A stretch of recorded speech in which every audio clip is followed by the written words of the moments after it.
Hello to every lovely person in here. Thank you so much for joining us. We love seeing all your lovely faces in the group. See some familiar faces, which is great. Thank you for taking the time out of your schedule to join us. We are doing this Let's Talk Zoom sessions, and we're trying to do them weekly or bi-weekly. We'll keep you updated about that. Quick reminder that this will be a town hall style discussion rather than a lecture. So if you feel moved to talk, you are allowed to after we give out points and everything. If you don't, that is okay too. You are more than welcome to come in here and sit and just listen. As well as a reminder, this is going to be the first reminder that we are going to be recording the session for distribution later. So if you see us recording, it's not anything personal. We're just going to be putting this out for more people to get this information as we go along. So to start, we're going to start with the guidelines and ground rules. And I think the best way to think about that is a 5-finger contract. So we're going to start with the thumb. It is your agreement to try your best to do what you can to challenge yourself and challenge others to hear the information that you are learning today. And then we go into the pointer, taking responsibility for yourself instead of pointing blame at other people. The middle finger, which I'm not going to flip y'all off with, of course not, that's rude, is to raise awareness of put downs and being rude to one another and to show support rather than show rudeness and hatred. The ring finger, which is our commitment and our willingness to not hold grudges once this conversation is over. Everything mentioned, there's nothing personal, there's no attacks. This is just for all of us to learn and grow from what we are doing through this process. And then the pinky finger, which is to watch out for the little guy. There may be others in this group who don't feel comfortable speaking, or there may be Black voices in this community that need to be able to be heard and don't have that chance. So remember to step in, but also to step out. There is the palm, which is to challenge by choice. You are all in this meeting because you want to educate yourselves, but also it is a challenge of your own volition if you want to speak up or if you don't feel like speaking up. And thank you for taking that challenge just to be in the room with us. And then we look at the fist, which is working together to uplift one another and to all be there for each other through this process. So that is the 5-finger contract. If there's any questions, feel free to ask as needed.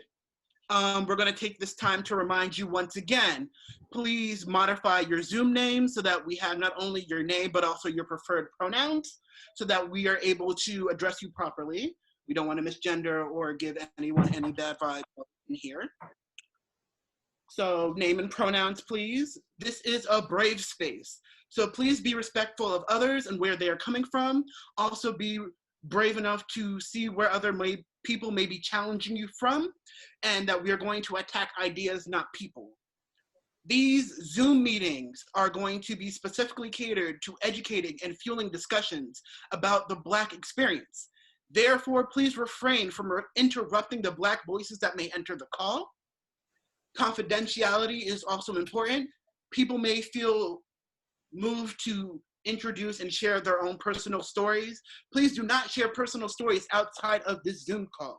Even with the recording that we are doing, if need be, we will be making edits to protect identities and protect stories that are told.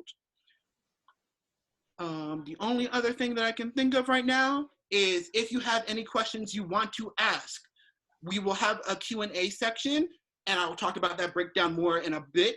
But if you don't feel comfortable asking questions, since we are recording, please feel free to send them via the chat, the Zoom chat, to me privately. If you want to put it in the group chat, I would only say send it privately as well so that we can make sure we have a head count and address every single question that comes through so no one feels like they've been slighted. Those are all the ground rules that we are going to be talking about. So before we start, just a quick breakdown of the session time-wise. We are trying to have this run for an hour. So we're aiming for 7:10 cutoff. The first half hour is going to be for discussion points and just all the things that we have prepared for you guys and open up the floor. Then the next 20-ish minutes, we're going to have a Q&A section where your questions are going to be up and put in the main front so everyone can be heard and we can have more discussion on that. And in the last 5 minutes, we're going to have a decompression session so that everyone who is involved gets all this information, but also leaves from this in the right space and mindset, and so that no one feels like they have been slighted or anything once we finish. So With all that being said, is there any questions from anyone before we dive into this? Feel free to ask, shake of heads. We love seeing your lovely faces. All right. So with that, we are going to begin. The first topic that we will be covering in performative activism. We are going to talk about glorifying the movement. So with that, we are going to be hitting on a few bullet points. So with glorifying the movement, the first bullet point that we're going to talk about is chain tweets and posts. We love chain tweets. We love how information is spreading through social media and that people are sharing and resharing this information. And it's very helpful. But one thing that we would like to bring up that will really help push the idea home is that when you quote a petition, try to grab a screenshot of the petition description to share with the tweet, only because there's so many different petitions going around from different organizations and different websites. And while we love having people sign on, it's also the issue of there's some that can't be signed twice, and there's like this recycling of the same information going around and around in the same kind of bubble. So in order for more information to be shared, we're asking, try your best if you find a petition, take a little screenshot just of like the name of the website and just a quick description. It doesn't have to be too much, and share it with that as well. So then that way we can know, all right, this petition is coming from change.com. I remember seeing that picture. I think I signed that one, but I'm going to share it anyway so that someone else can see it and keep that information going. All right. And then the next part of that, we love that we are circulating petitions and that we are circulating things of that nature, as well as video evidence of protest and everything. One other thing that's really helpful to circulate is Black businesses. If you see any Black business in your local area that may have tweeted or have social media, or in other areas close by to you, also circulate those threads as well. Because giving to those organizations and those businesses is very helpful, so that they're also funded through this time of need, because they might be some of the casualties during the protests from looters, and being able to support those businesses also shows your support for Black individuals. So that is helpful as well. One more thing, trigger warnings. It is very important that we are sharing the information in the video that we get, but also the social media specter is also still a business.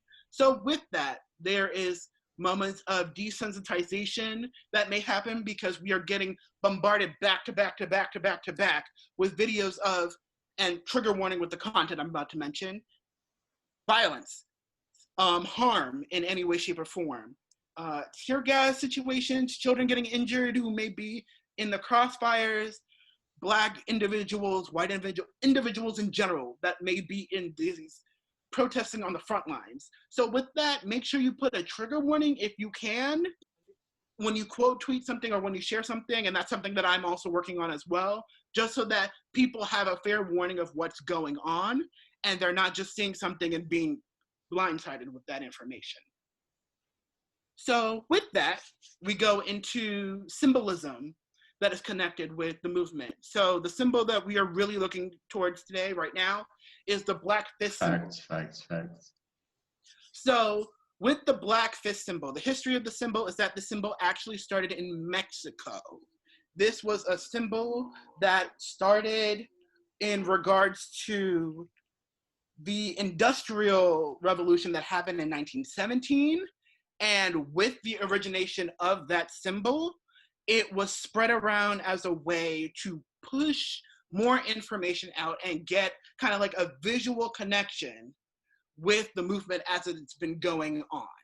So with that, there's the question of, is it okay for especially white individuals, but not individuals of color, to use the symbol in their artwork, in their profile pictures, in social media as a way of kind of pushing the movement. Allahu Akbar, Allahu Akbar. So with that, we have learned that it is okay to use the symbol if you're using it for solidarity, but be cognizant of what you're using it for, and also ask for permission, because while some Black individuals may be okay with that symbol being shared, others may not have as much leniency with how they see that symbol, because that symbol is also a sacred symbol that we see is important to the movement, because it originates from the DAP, which is part of the Black American experience. It is actually an acronym for dignity and pride that started from Black soldiers during the Vietnam War. So with that, we ask you to be cognizant of the history behind that symbol, the history of that symbol, and how it serves for intersectionality of groups, and how it is important to protect that symbol as well. So with that, we move into photo shoots. There is a huge difference between archival photography, which is photography of historical moment or movement or historical time, versus clout chasing. Those are two totally different things.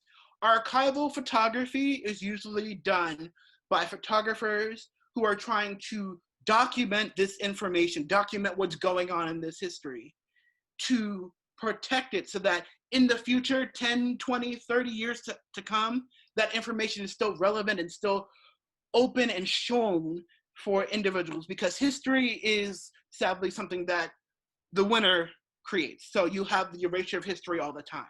So with that, we are asking that you look into who is doing this photography, and that there's a difference between that and clout chasing for Instagram and social media, and that there are tips for posting protest photography and videography.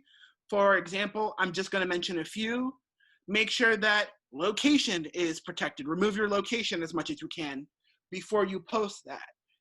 Try to scrub the image of all kind of identifiable information.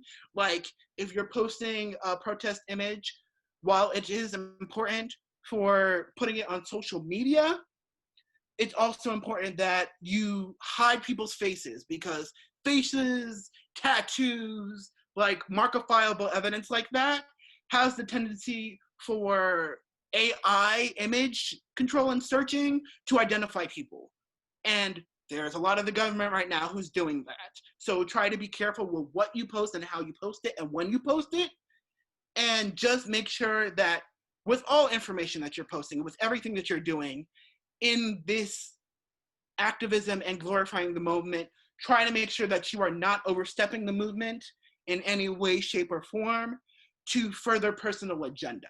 And make sure that you are highlighting and amplifying those voices that are important and that are leading the movement. So listen to those Black leaders in the protest, and listen to those Black individuals involved in how you can help in shaping this movement to move forward rather than move backwards. Because it's not a sprint, it's a marathon, and we're trying to build and move forward from there. So that's all I have to say about this first point about glorifying the movement. If there's any questions, anything that you want me to kind of clarify, let me know. Y'all could also come off mute if you need to say anything, or you could send it to me privately. But that's all I have to say about glorifying the movement. Yeah, are there any questions before we move on to the next bullet point? We have like 2 minutes-ish. I have a question. Of course. So what you were saying about the fist symbol, what would you suggest we do if, like, we were at a protest today and people were like asking to do the symbol, but we weren't sure if like that's something we should be doing? So how would you suggest, like, when you're in a group environment like that, like what should we do? How should we handle that? Within a group environment, it kind of depends on the protest itself sometimes, because with the organizers, if it's like a simple organized group where you know who the organizer is, it's kind of easier to talk about, like, do you want certain people holding signs with the symbol? Is it okay for us to hold the signs or not? And having that discussion real quick while you're moving.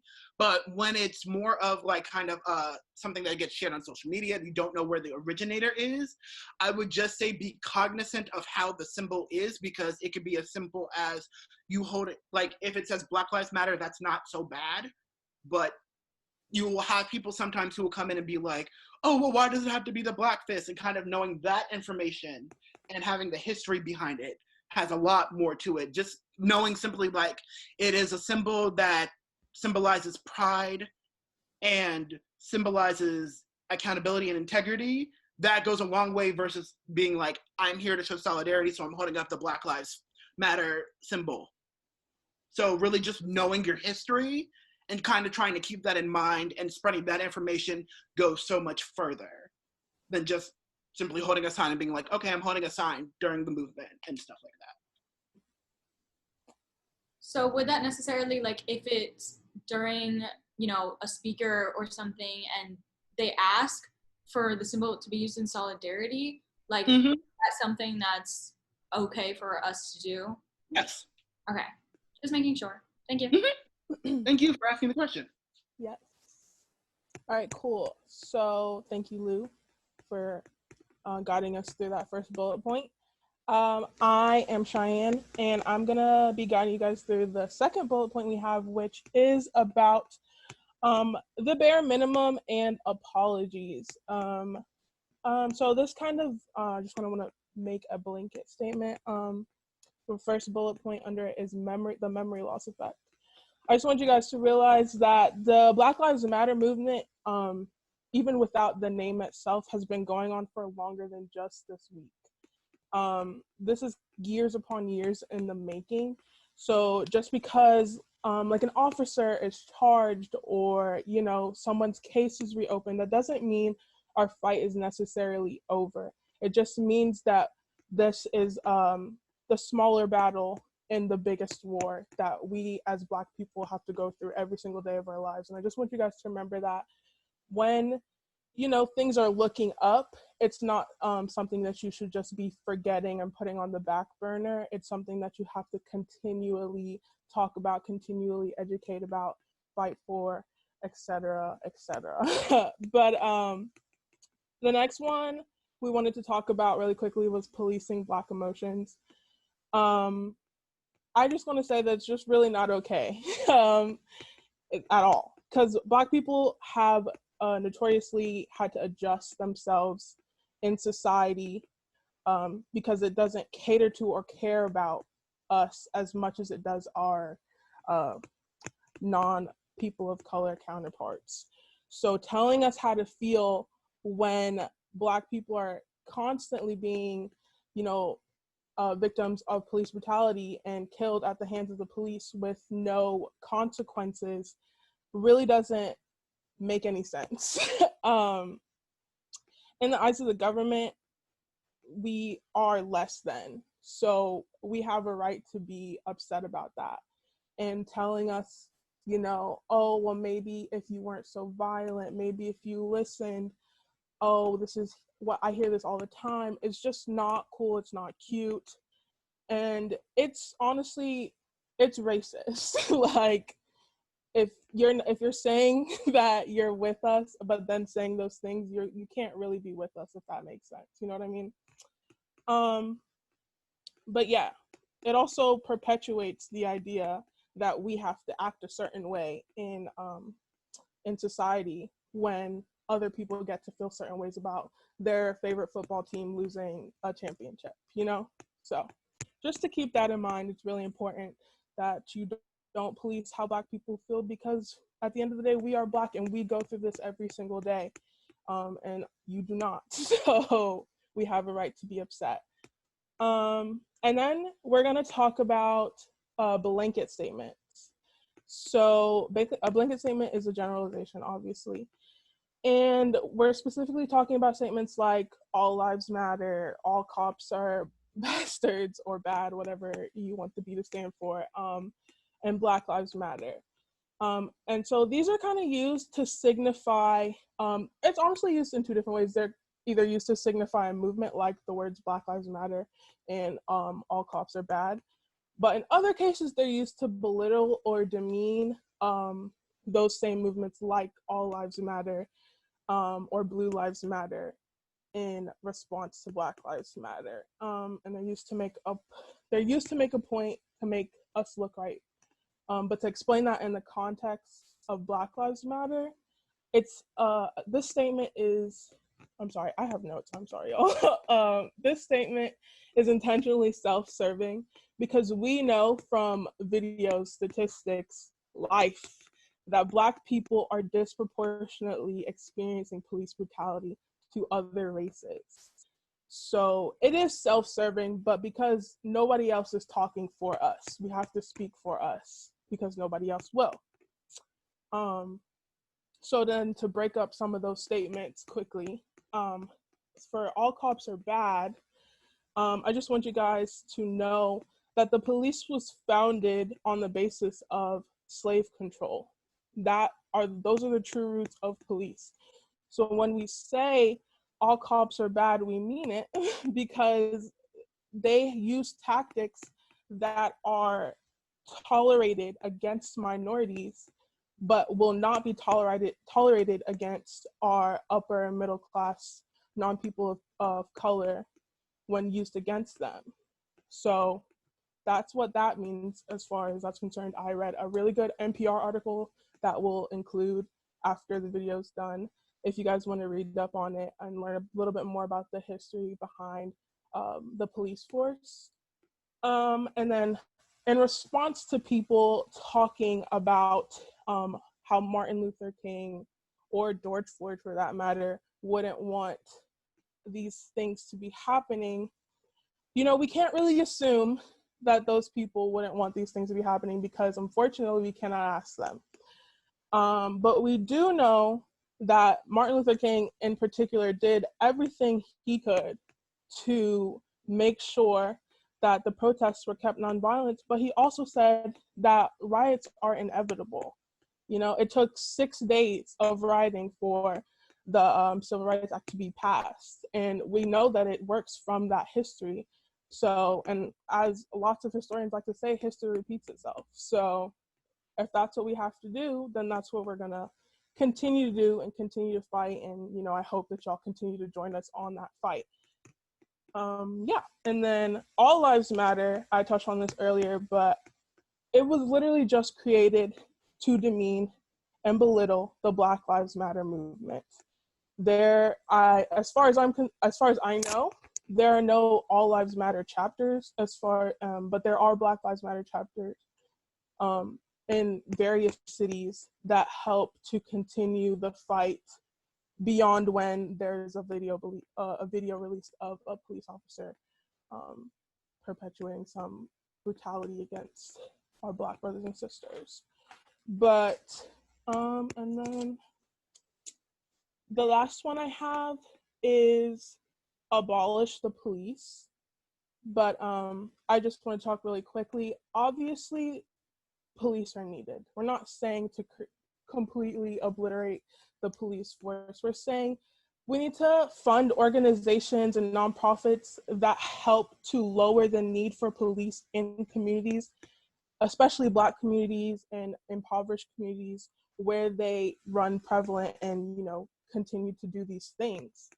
You know, think about a situation that you may have called the police for, and think about it really truly and think, hey, did I need to call the police? Is there something else is there someone else who could have been called? I know sometimes with mental health issues, I would love to rather call a therapist or a trauma responder instead, because they really know how to help those people and deal with them in a way that's not threatening to their personal lives and also that person's life, because their life matters as well. But those are a few of the blanket statements that we wanted to cover. There will be more, and obviously, like I said earlier, there will be links for you guys to continue to educate yourself. Are there any questions? I can take some real quick. I just wanted to make a statement Mm-hmm. that pertains to the blanket statements. I've had a lot of people in my life who I've been trying to educate, people who I've just been updating on all of these situations. And when Black people just say white people in general, like, oh, white people did this, or it's white cops, white this, we of course don't mean every single white person on this planet is a terrible, awful, terrible person, you know? It's like, you look at the ratio of these crimes, and it's like usually a white officer and a black man or a black woman, or just that's just how it's what it all boils down to. And of course, you think of slavery, white slave master, we were slaves. It's like, it's not, we're not saying, and we're not attacking you and saying every single white person is a terrible person. And I just want to make that clear, because I have people coming to me crying saying that they think that I hate them because they're white. And I'm like, but that's not true. That also ties into activism though. If you show me that you're an ally, and if I know you're an ally, then there's no reason for me to sit here and think, oh, you're white, you're bad, you're terrible. It's like, it's just a matter of knowing that you are doing as much as you can as an ally to help out and to help the community and make us feel like we are safe, make us feel like we belong and stuff like that. So I just wanted to make that clear. Yeah, I would thanks also for like that to point. add on to Joya's statement about that. When you hear those statements, white people, cops, don't think of it as an individual thing, think of it as a system. Yeah. So all cops are bastards, it's because that system was put into place to control Black communities. All white people, whatever, it's because there is a repeated history where it is white people that are the oppressor. It doesn't necessarily mean you individually, it doesn't mean your family. You know, I understand people have family members, friends that are cops, and you might be white or your friends might be white. It has nothing to do with you personally. It has to do with the system that is continuously oppressing Black people in America. Yes. Thank you for your additions, guys. We are gonna move on to the next topic if there's no more questions. I actually have a question. Sorry. Of course. If you have someone who hears these blanket statements, like all cops are bastards, whatever, and gets like immediately defensive and combative about it, do you have any tips for like helping to try to educate them and not have them get defensive as soon as they hear that? Yeah, I think the best way to retaliate towards people who get defensive is always to educate.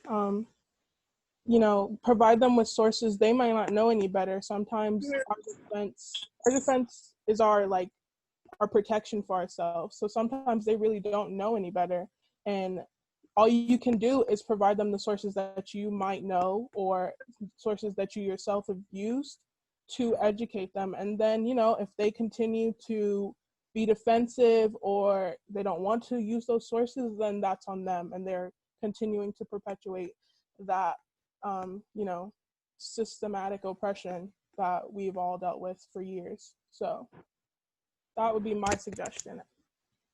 And then to add on to that, I would say also be wary of who you're educating and try to put yourself in their place too. Because while it is like human instinct to get defensive when we are taught something, the amount of energy and time it takes to unlearn things that have been literally integrated into our minds and our systems from a very young age takes a lot more energy and a lot more brain power to unlearn something. Yes. And to really take the time to deconstruct and see what is this quote unquote truth that I've been taught that is being put into question.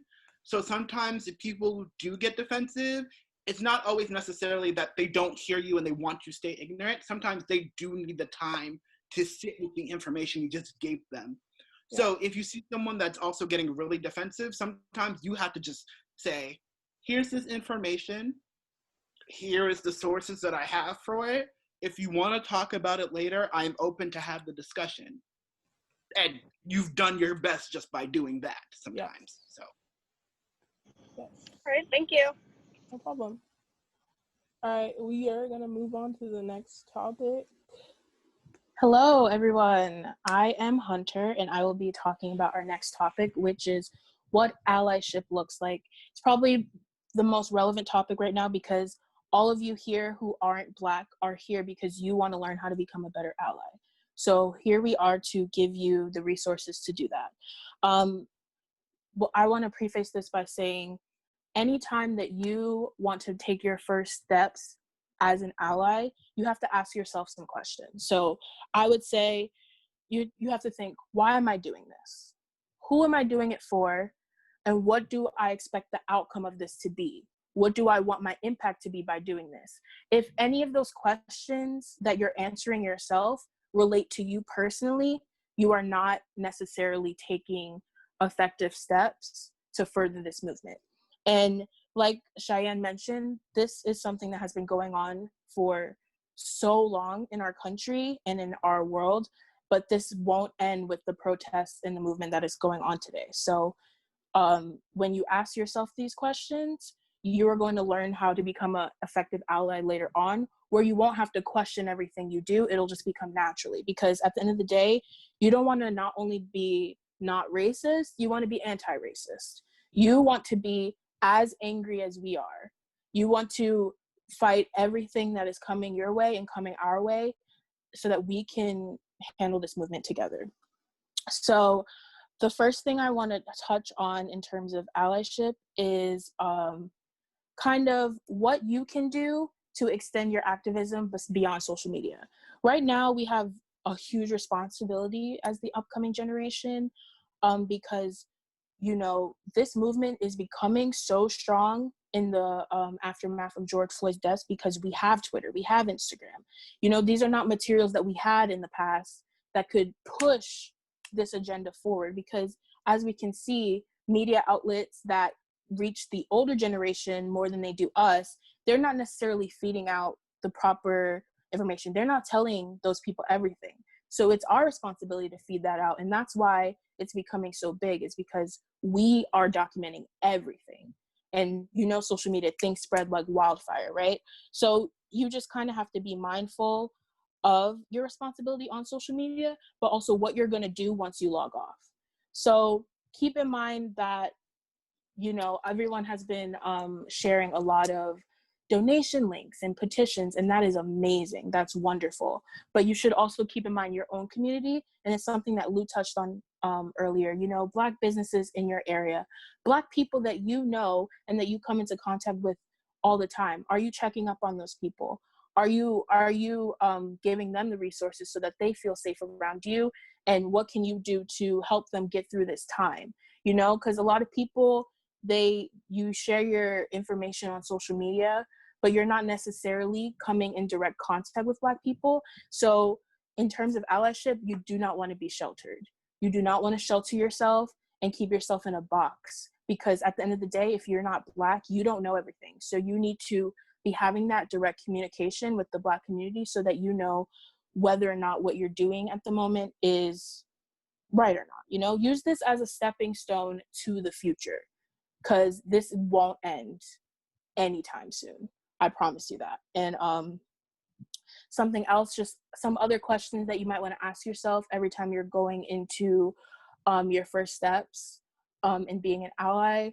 You know, Black Lives Matter is not a political movement. However, it is directly tied into the future of our politics in this country. You need to know who you're voting for and who you are putting your money into that are going to protect us. If you want things to be fixed, you have to do that research as well. So you have to think, what are my local politicians' policies on this movement? What are they going to do if elected to help the Black community, you know? And another thing, sorry, I have some notes. Think about your history with race and culture. What is it that what is your upbringing that may be preventing you from being effective, and trying to combat that? Because I've seen a lot of videos on Twitter of people, majority white people, talking to their parents and getting emotional because their parents aren't understanding how important this movement is. And just like Cheyenne said, and the question that was brought up, you know, it will be a defense. And even with my parents who are Black, it is hard for me to communicate to them why this is so important, because they don't believe that our methods right now are effective. But as we can see, we have already made some changes in the last week. So it's kind of just keeping in mind that some people might not be on board with you, but that should not be like a blockage, you know? is kind of just knowing where the boundaries are and when to stop, and kind of give them the resources and then let them go, and then kind of figure out, okay, what can I do separate from them in the meantime until things go. And with that, I would like to pass it on to Joya to talk about our next discussion topic. Hello, I'm Joya. I spoke already. But what I will be talking about is holding people accountable. Now, this is very important, and I see a lot on Twitter, people being bullied rather than being educated and held accountable. And I just want to emphasize the difference between bullying someone and holding them accountable for their actions. Now, of course, we've had celebrities come up in the past who've said things, done things that were really disrespectful. They had to issue public apologies. Okay, but the problem with that is there's a lot of people right after that apology, people don't prove that they are doing better. People aren't proving that they are doing everything they can to support the community that they hurt, to regain trust. And I feel like that's what it's about a lot, regaining trust, because you can tell someone that you care about them, you can tell someone you love them, you can tell someone that you're protecting them all you want, but until they feel that, it's not real to them. And it's such a big problem, especially with the Black Lives Matter movement, because there have been a lot of specifically white celebrities or just white people in general who have used derogatory words, who have said really harmful things, and they'll say, oh, I'm sorry, I was young, it was a mistake, and people will just go right back and act like nothing ever happened instead of holding them accountable for their actions. And I just see such a divide on Twitter in real life, just between people who are genuinely worried about the education of this person and want to see them do better and want to see them become better people, and people who just don't care. They're like, oh, well, they apologize, that's fine. And it's not true. This also ties into cancel culture. Now, I personally cannot stand cancel culture. I don't know if any of y'all feel the same way, but cancel culture is not, it's just not something I enjoy. There's people who make genuine mistakes, they make genuine apologies, and they do their best to right their wrongs. And then there's people who don't. But I feel like a lot of times people are so blinded by someone that they have been obsessed with forever, or someone who they have a connection with, that you don't see what's happening. You don't see that this person has up this facade, and it's like, oh, well, no, I did this, I said I was sorry. And at the end of the day, that's really not what it's about. It's about proving you're doing better and taking steps to further your apology and to further the fact that you are becoming a better person. That's all I really have to say. I mean, other than examples of doing better, like and that doesn't mean you have to go to a protest. It doesn't mean you have to, like, it's not mandatory if you physically cannot. If you are struggling like with anxiety, I know a bunch of people who really are, and they can't do crowds, they can't do it, that's fine. As long as you are still exercising your right to your freedom of speech as a white person also, and also people using their platforms for good, spreading information that we all need to hear, information that is going to go far, information that should go far and really get us somewhere. And that's all I really have to say. I think Hunter has more about protests. Yes, exactly. So just tying into what Joy said, you do not have to go to a protest to show your activism, because I know it is hard. But however, if you do attend a protest, just make sure that you're doing as much research as possible before you go into it, because the nature of the protests that are occurring right now are just so dangerous and scary. So just something that I found, and all this information will be shared after the Zoom call.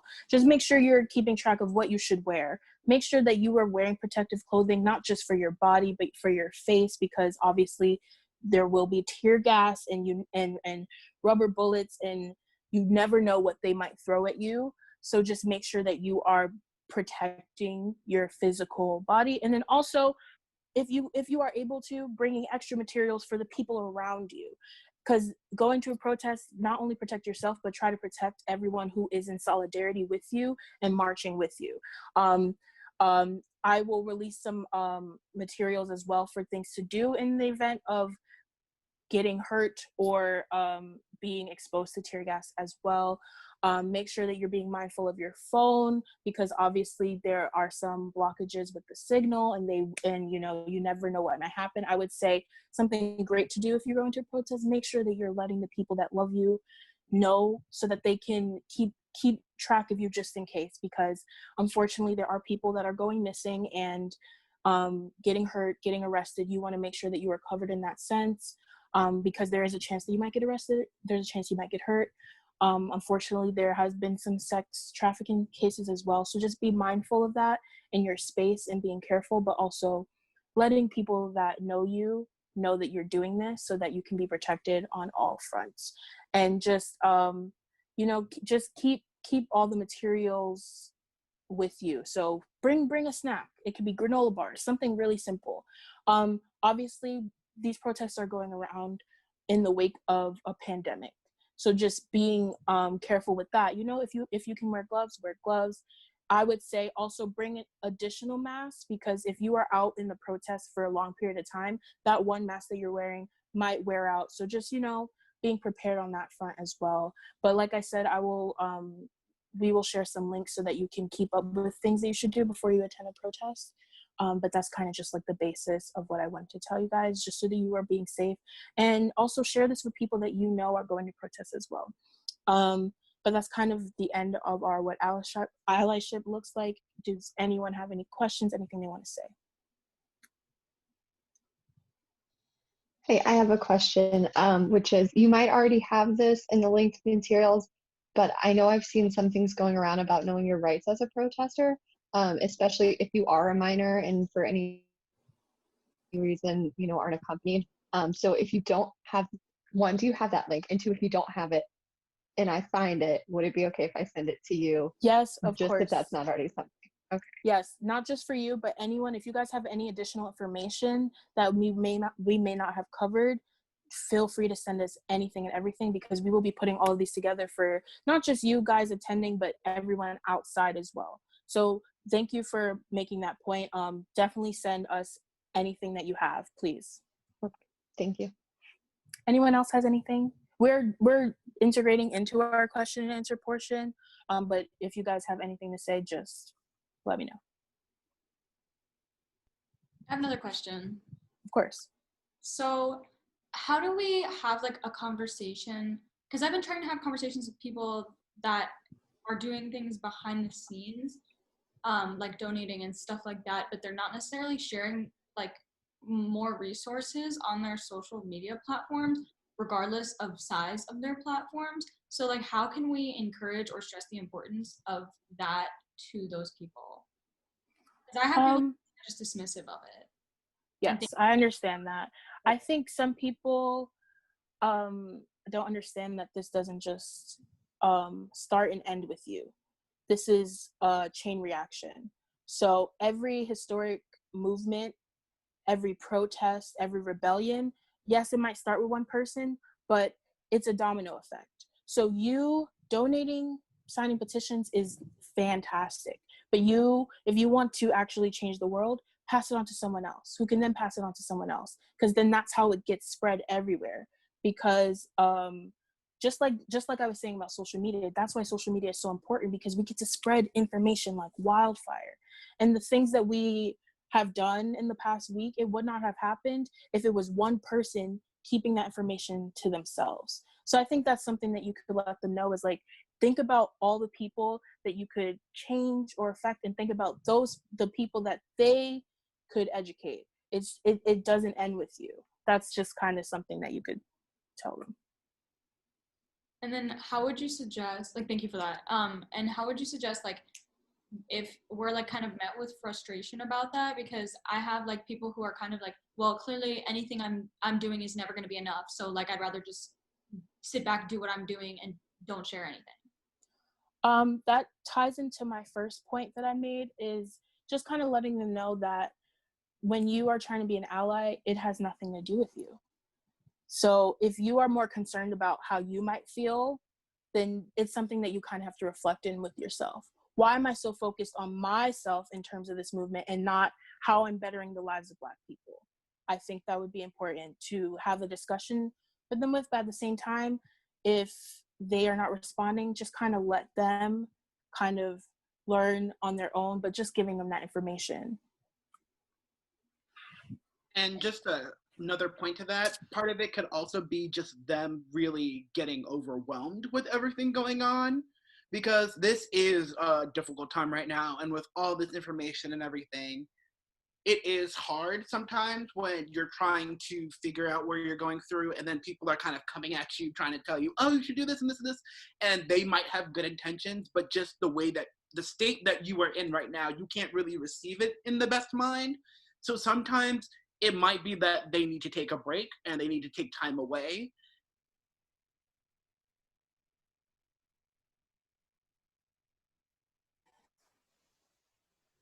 Yeah, I guess I'm just gonna reiterate what Lou is saying, that they just might need a break. Everyone does. You as well.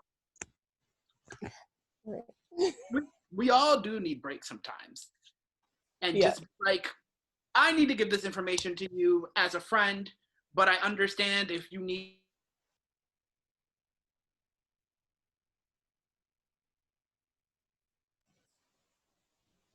We understand if you would need to take some time to, away from social media, because we all do it regardless of what's going on in general. So, it's important to take that time for reflection and self-care and all those good things.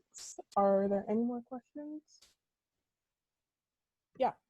So I am not in America, but so I feel very passionately about things that are happening there as well as in my own country. And a lot of the people that I'm surrounded with are like, oh, why are you so like sharing so much about what's happening in America and not focusing on what's happening here as like heavily? So how would you combat that?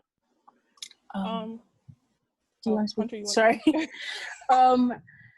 Something that I've noticed, which has been both sad but also kind of uplifting, is obviously America has different laws and ideals in the world, but the fact that in the last week we have seen countries that might even be less progressive than us, considering everything we're doing right now, everything standing up and protesting, that is going to send a message to the people wherever you may live. So it is unfortunate to be so separate in terms of where you are in the world, but like I said, it doesn't start and end with you. It is a domino effect. So seeing people in other countries stand up is going to make a difference. And you have to keep in mind, Black people aren't just in America, they're everywhere. Black people are facing oppression all around the world. So wherever you may be, you might be uplifting Black voices in that country. Like I just saw earlier today, there was a protest in South Korea and they were holding signs that said Black trans lives matter. People like even gay people in Korea can't even get married yet, and it's frowned upon. Like Korea is so strict. So to see that, it shows how important this movement is, because that's going to change the ideals in Korea, which is such a conservative country, So like this is a global effect. That's something that you should keep in mind. Although it is directly tied into what's happening in America, it's going to change the world. Thank you. You're welcome. Anyone else have anything to say? There was one question that I got DM'd, so I'm going to read this question aloud. And it's talking about, going back to your point, Hunter, on the 3 questions that are important to consider when taking steps as an ally. And there was some clarity that was wanted. They've seen a few different viewpoints on what is considered a good motive for allyship / anti-racism, and just wanted to ensure that their line of thinking is correct in this situation. If there's a moment where like this consideration and this discussion could be had more on like what is considered a good, quote unquote, good motive for allyship and anti-racism.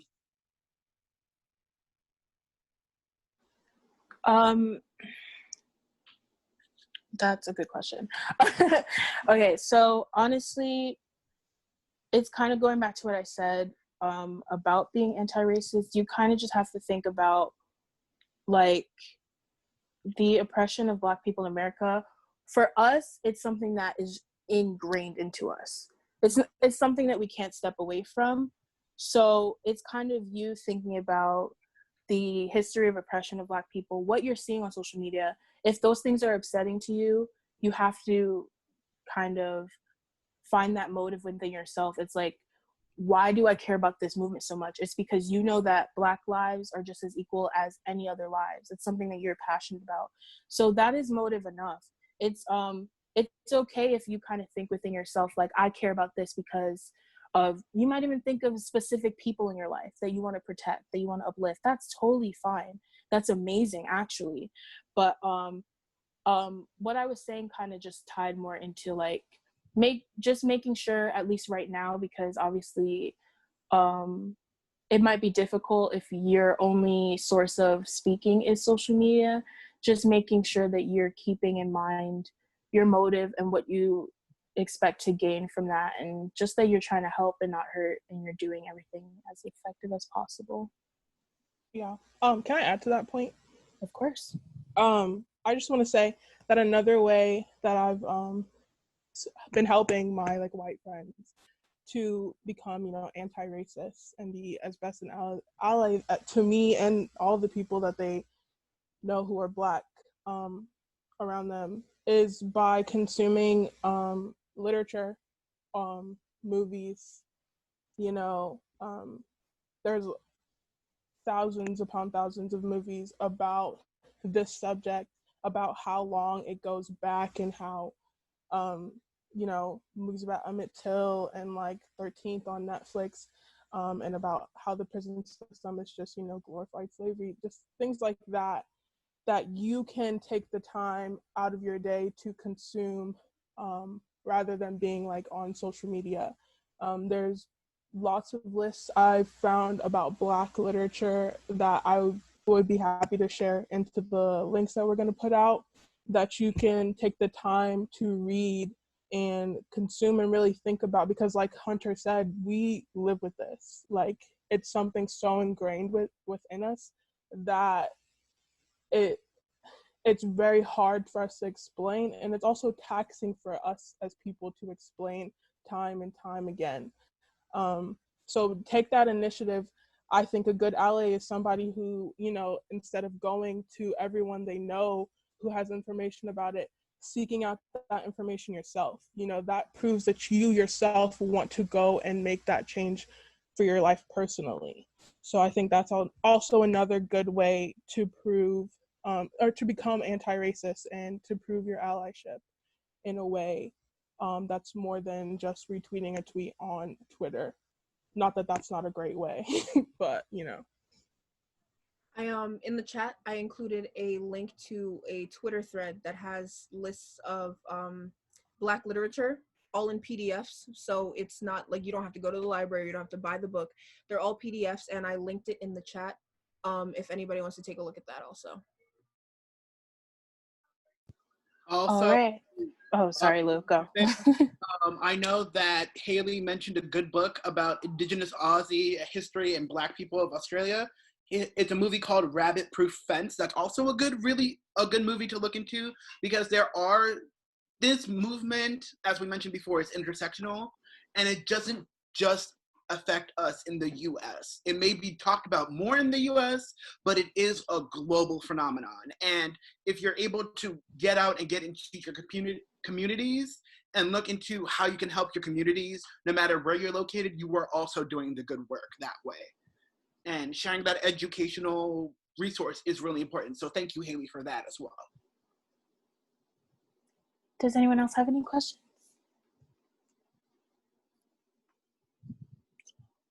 All right, so we did have a Curious Cat link for people to send in questions anonymously, because obviously not everyone is comfortable saying it out loud, and that's fine.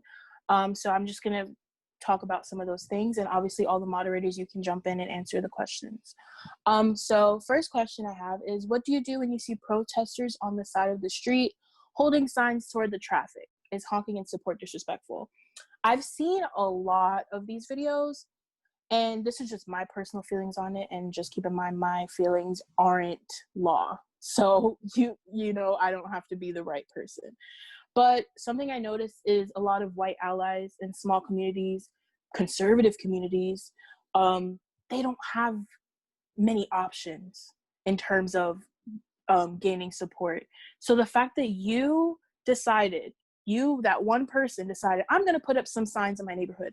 I'm going to stand here on the side of the highway holding up a sign so that people passing by can see this and just think. And you never know what that thinking will do to someone. You never know how that'll affect a person. Because if you are in a conservative community and you are doing that, it's going to be thinking, why are they doing, sorry. Ignore. That's embarrassing. It's like, why are they doing that? Why is it so important to that person? And you know, you might come with a lot of backlash, and that is scary, but I think that if that's something that you want to do, that's amazing. Because, you know, sometimes all you have are those small steps. So small steps can make big changes. So do whatever you can in that moment. I don't know if any other moderator wants to talk about that. Anyone? Nope. Okay. I think you covered it all is what I was going to say. Like, yeah. Okay. Someone got you. Okay, next question. This is for the Zoom call. How do you feel about friends who are saying the bare minimum so they don't appear racist? Also, how do you feel about white people overcompensating so no one will think that they are racist? So we briefly touched on this, but not necessarily in terms of people who just want to save their reputation.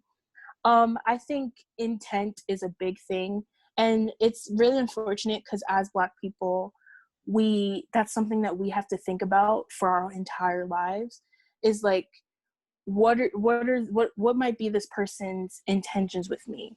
Do they genuinely care about my well-being, or am I kind of like someone to kind of further agenda? I think it's just it's like Cheyenne was saying, the things that we experience is very hard to explain, because over time we kind of have to be more aware of that as Black people for our own safety.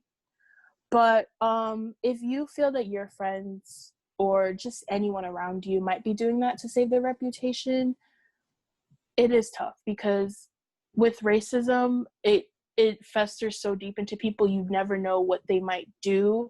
So exposing a racist can be a dangerous situation.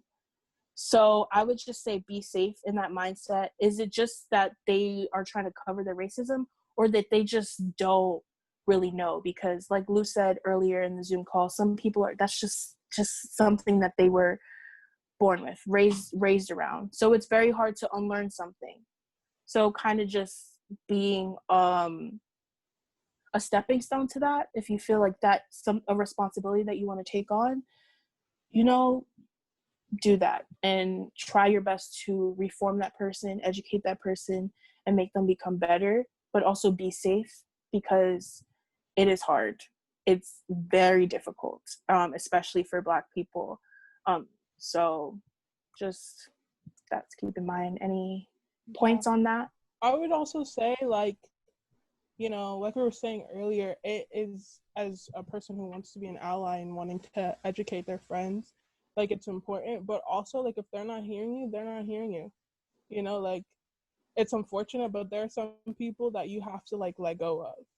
I cannot even tell you how many friends that I thought I had that I lost this week alone, based on things that I put on Facebook or shared on Instagram or Twitter, who I thought genuinely cared about me, who've told me that they cared about me and loved me, you know, but when it came to me fighting for my life, you know, and fighting for my rights as a Black person, they didn't care enough to either say anything, or, you know, were commenting on my post saying like, oh, this, that, and the other. Like, sometimes you have to let people go because those people will not promote change in your life. I'm trying to change my life. I'm trying to make sure that, my kids or my nieces and nephews who are 7 and 6 and 5 don't have to experience the stuff that I'm going through and stuff that my mom went through when she was younger as well.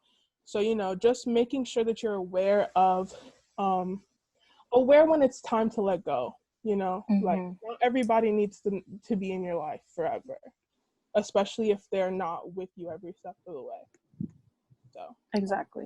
Yeah, like what Cheyenne said, you need to know when it's time to let go. That definitely will take a toll on your mental health, on your physical health. So many people I'm friends, family with, they've told me how hard this has been for them physically and how they're not taking care of themselves because it just hurts so much. Like I've had family members tell me people they've been friends with, like they're, let's say in their 50s now, people they've been friends with since they were in middle school are just now showing their true colors. And you really do have to be careful with who you say things around, who you not even say what you need to say what you know is right, but be careful when those people show their true colors, because the second they do, it's time to step away, because your mental health, your physical health is very important. And that doesn't stop with just friends. That's also with family. You are allowed to set boundaries to protect yourself from family members who may feel like they don't understand your viewpoint and who may not be able to have that conversation. And there is going to be that feel hurt of loss. And I feel like part of that is because we don't talk enough. Like, relationships, no matter what type of relationship, when they break, they hurt. And you are allowed to process that feeling and let yourself go through those emotions. And if you need to take time away to do that, please do that. Because like Joya and like so many of us have stated before, your mental, physical, emotional health come first. And we need you at your fullest potential in order to help make change. You cannot pour into other people if you are pouring out of an empty cup. So please protect yourself and take the time that you need to physically be well and move forward through this. Yeah, that was well said. Anyone have any statements at all? Literally anything you guys want to talk about. Right now we're still in our question and answer portion. It doesn't even have to be a question, just anything you want to say. Yeah. I have another question. So how do you feel about, like, since it's been about, I think, a week now that kind of this has been the only thing happening on Twitter and in life, how do you feel about, like, when people kind of are, because it's kind of overwhelming, people are making, like, jokes, I guess, about it, or, like, kind of, memes about this, like, things going on? Like, how do you feel? Like, I don't want to appear insensitive if I like or share something like that, because I am trying to share as many resources as I can. But, like, someone made an edit of, like, the Avengers kind of thing. I don't know, like, how, if you guys saw that, like, stuff like that, where it's kind of like people are making memes, I guess, about what's going on. Like, how can we, like, is that, if I'm liking something like that or sharing something like that in the middle of me sharing resources, is that, like, insensitive to do that? Just my personal opinions on it. I think also just being aware of who is sharing that, where are you getting that direct source, because there is a history for the Black community to kind of take some of the power back and make light of our situations, because it is so hard to deal with. And when it's so serious all the time, we need kind of some balance. So, the Black community, Black Twitter, we make jokes and, it can be funny. And, even us moderators have shared some of these jokes in the last week. I personally think it is fine, but I think just being aware of where that information is coming from and kind of understanding where the joke is rooted from, and not just being like, just being sensitive to it a little bit. Yeah. I personally don't think it's fine, but like I said, my feelings aren't law. So some people might not be okay with it. And if someone does come to you and let you know that they might be uncomfortable with you sharing that information, please be sensitive to that. I agree with Hunter, but I also feel like it's also, where is this joke targeted? Like, who is it? I don't want to say making fun of, but like, what is it about? Is it like on the side of, like, let's say, for example, I've seen so many things just about cops, like people throwing things at cops, people doing making fun of them. Yeah, making fun of them and stuff. And it's like, there's certain jokes that it really depends on the extent. It's like, is it someone getting like really hurt? Not really hurt, but like, you know what I mean? I don't know how to explain. No, you're right. No, I get it. I think I understand. Like, Yeah, like there's certain things we'll see and it's funny, but it's not supposed to be. But then it also like depends on who is really the butt of this joke. You know what I mean? I have an example for you, Joyous, because like, I don't know if y'all remember really early into this week of protests, there was the video of the older white woman in the wheelchair, and that was a joke that was running.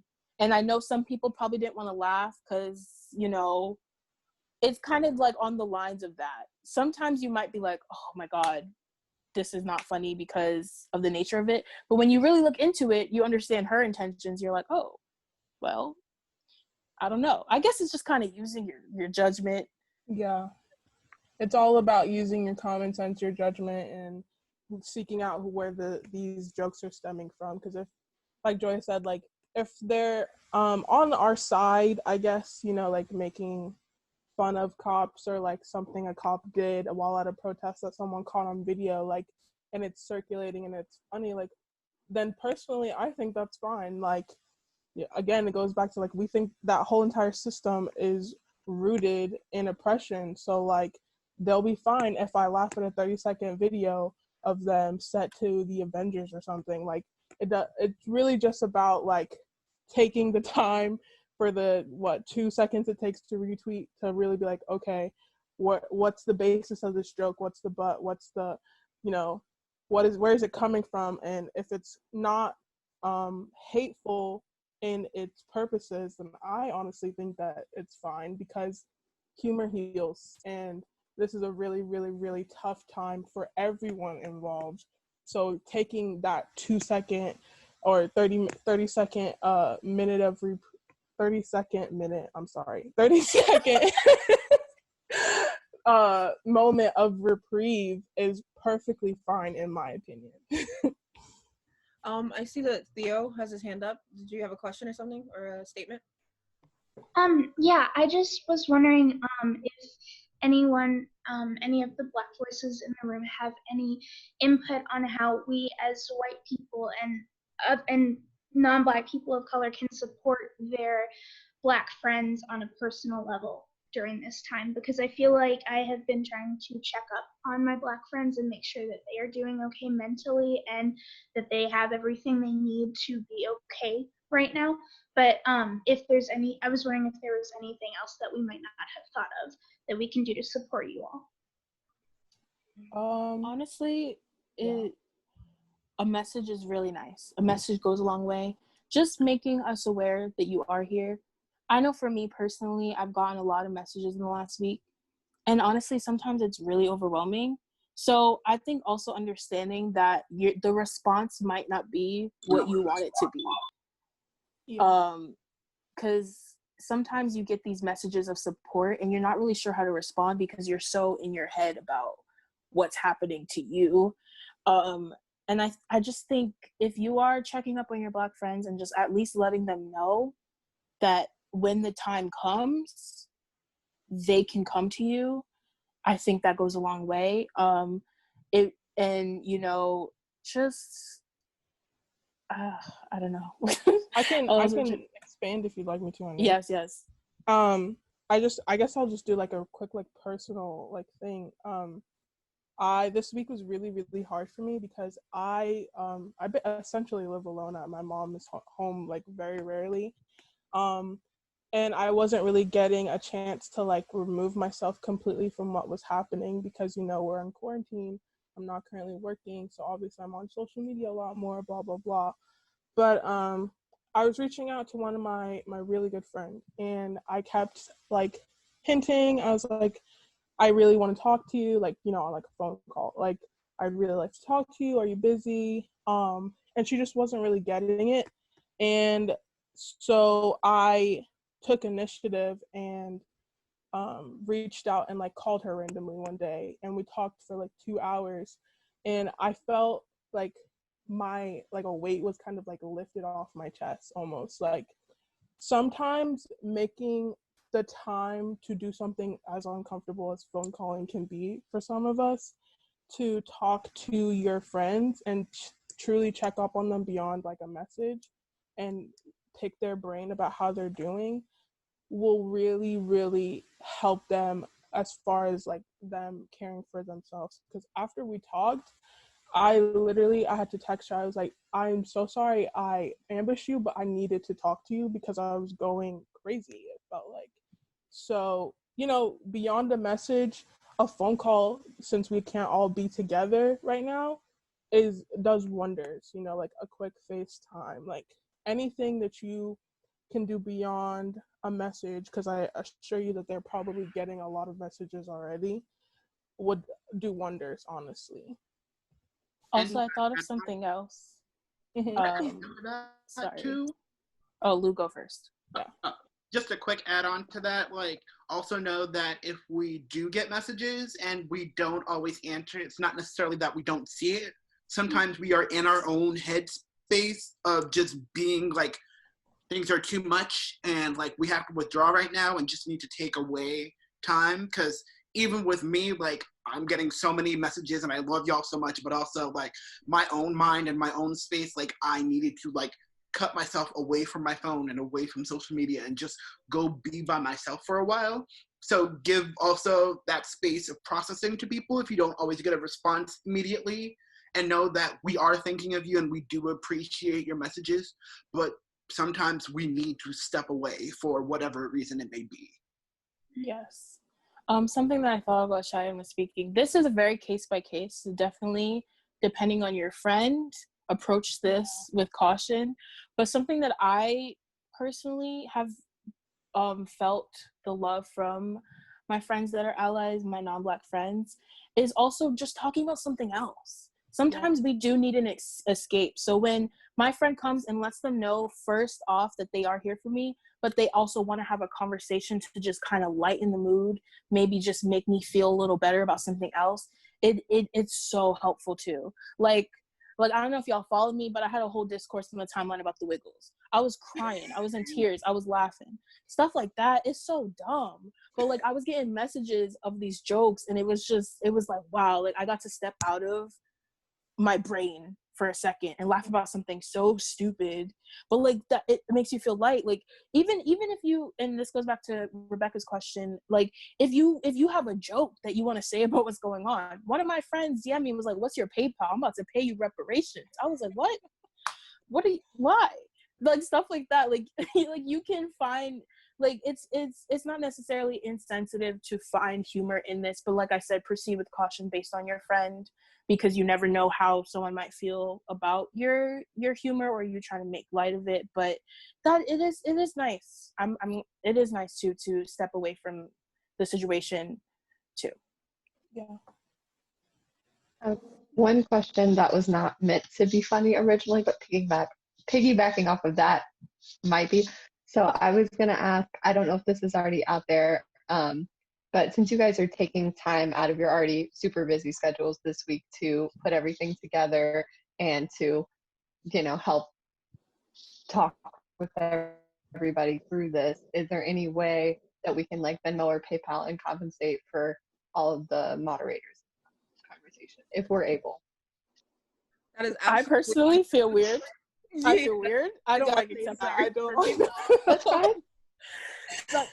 Like that's why I'm asking, because if it's uncomfortable, my friend that asked to send me money, I refused. I was like, I would rather you spend that money on a relevant donation. Yeah. The money you were going to send to us, find a donation that you see. I honestly would love as well if you guys can, a lot of the links that are going around, a lot of the cards that are going around with all the donation links, if you can go through the ones that are very far from their goal, try to push those. Really look at all of them, because there's the ones that are so close. Those are the ones that are being pushed more.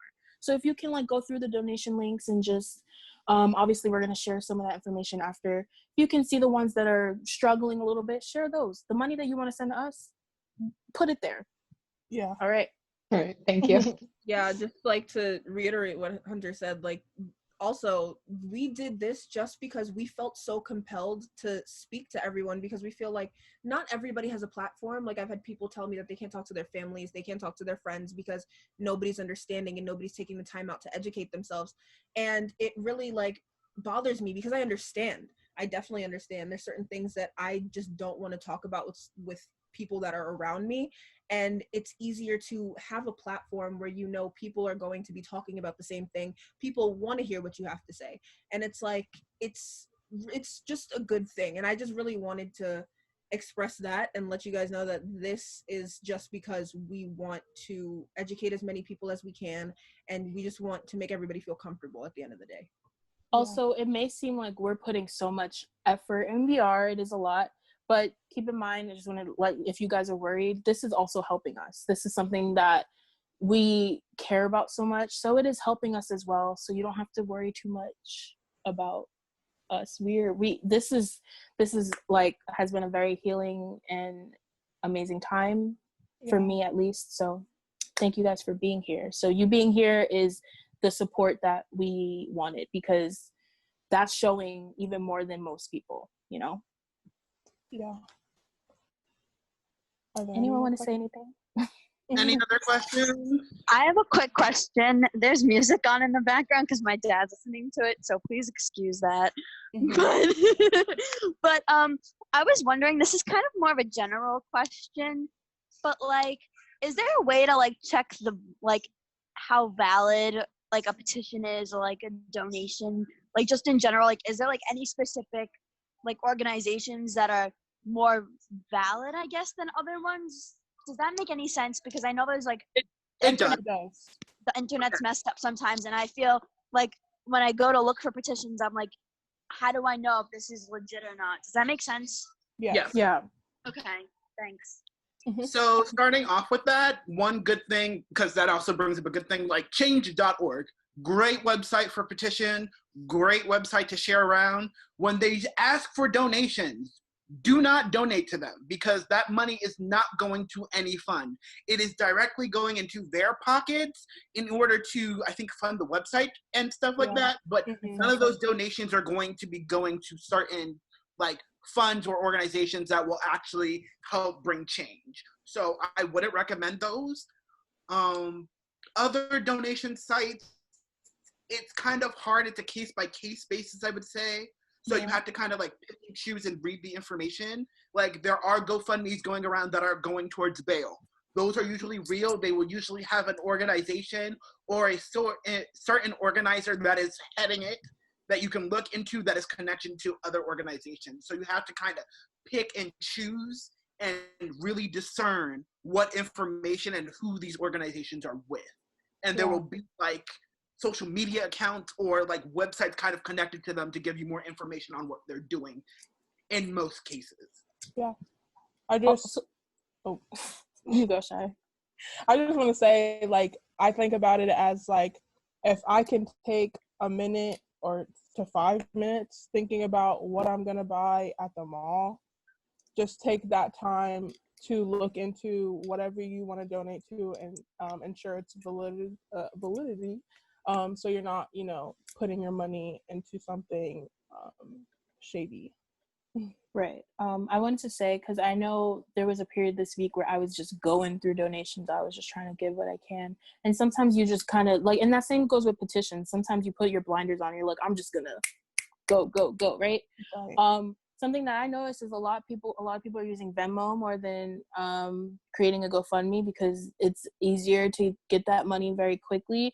I would say if you do see a Venmo going around that is to benefit maybe a protester or just a donation for anything relevant to the movement, just make sure you're really looking into where that Venmo is coming from, looking into why it was posted. Just make sure you're being careful in that, because you never know what people might try to manipulate it for their own gain. Just being careful on that front. But from what I've seen, most of the Venmo posts have been legit. So just be careful, I guess.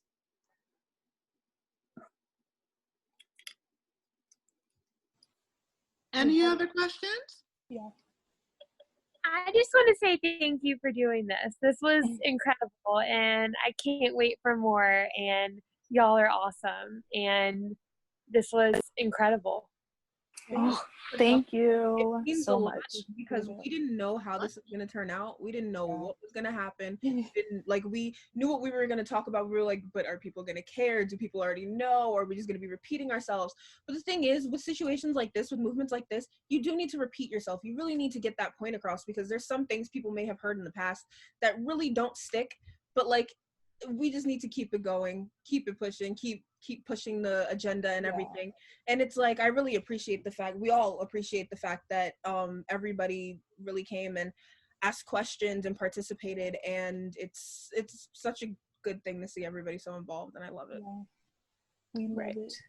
Any last comments? Because we do want to end our call with a kind of decompression moment so that we can relieve ourselves of the heavy topics. Is there anything anyone wants to say? No, I just want to say thanks so much. Thanks for having us. Oh, I love you guys. Because so much. Nobody really talks about because it happens in Ireland as well, and a lot of people, like my parents included, are like, oh, but it doesn't happen here. It's only in America, but it's everywhere. So this is so important for us to be here, to be learning, to see what we can do. So thank you so much. Thank you. Thank you guys for coming. And really, we're doing this not only for ourselves, but also to educate and to help and prepare the next generation, because this is not a battle that is going to end in the next year or in the next 10 years for all we know. So we are giving as much as we can and taking from as much as we can from the past to pass that forward, so that the next generation, if this doesn't work, they find a better way and they keep working at it, and they can pass it on until this is ended. But as we are at the end of our time, we wanted to take a moment with everyone just to really decompress and to release a lot of this heaviness that comes with this topic. So if everyone could just take a moment, close your eyes, kind of center yourself in any which way that you can, sit back, relax, and honestly just take a moment to take a deep breath in. When you take this deep breath in, take in the positivity, take in the love, take in all the good from the people in this group who are willing to sit down and talk about such a serious topic. Take in the good and the change that is happening right now. Take in the beauty and the compassion and just unity that is happening right now in this moment of time that we are all going through. Let yourself be filled with this beauty. Let yourself be covered in this beauty. Let yourself feel that you are loved and you are fulfilled in this beauty and this positivity and this good energy for change. And now that you have taken in this beauty, as you exhale, let out all the negativity, let out all the bias, let out all of the anger and frustration and the blockages and the obstacles, let out all the hatred. Push all of that out and open yourself up for change. Open yourself up for a difference. Open yourself up to continue the good work. And as we prepare to leave you guys on this beautiful, beautiful, beautiful Saturday, remember these things. You are love. You are the change. And you are taking the steps to move us to a brighter and brighter and amazing future that lies ahead. But this is not a sprint. This is a marathon. And you are one piece of a huge connection and movement to go forward. We thank you so, so much for joining us. We thank you so, so much for your time. And We hope that you have a beautiful weekend. We will be here if you want to stay longer and discuss with any of us. But if you need to go, we understand. And we thank you and thank you and thank you from the bottom of our hearts. Please be on the lookout to our social medias. We will share the information of this recording, also share the information of resources that we are using, that we use to talk about this, but also to talk about other subjects and more in-depth reading. And we are so, so grateful that you guys came out tonight. Thank you. We love you. Thank you. Also, one more quick I love thing. you all. If you have anything, any topics that you would like us to cover, anything you have questions on, you can DM any one of us, me, Hunter, Lou, or Cheyenne. You can DM any one of us. You can send it in the Curious Cat link. It could be topics, it could be questions, it could be statements, it could be anything. Yeah. So let us know what you might have questions or concerns on, and we will try our hardest to address them in our next Zoom or just with you if it's something that's not a whole topic. Yeah, exactly. Yeah. But thank you all so much. If you want to stay and talk with us after, we're going to be here talking. Yeah, so. we'll be here. Yeah. But all of you have to go. Thank you. Bye. And we love you. Mwah, mwah, mwah, mwah, mwah.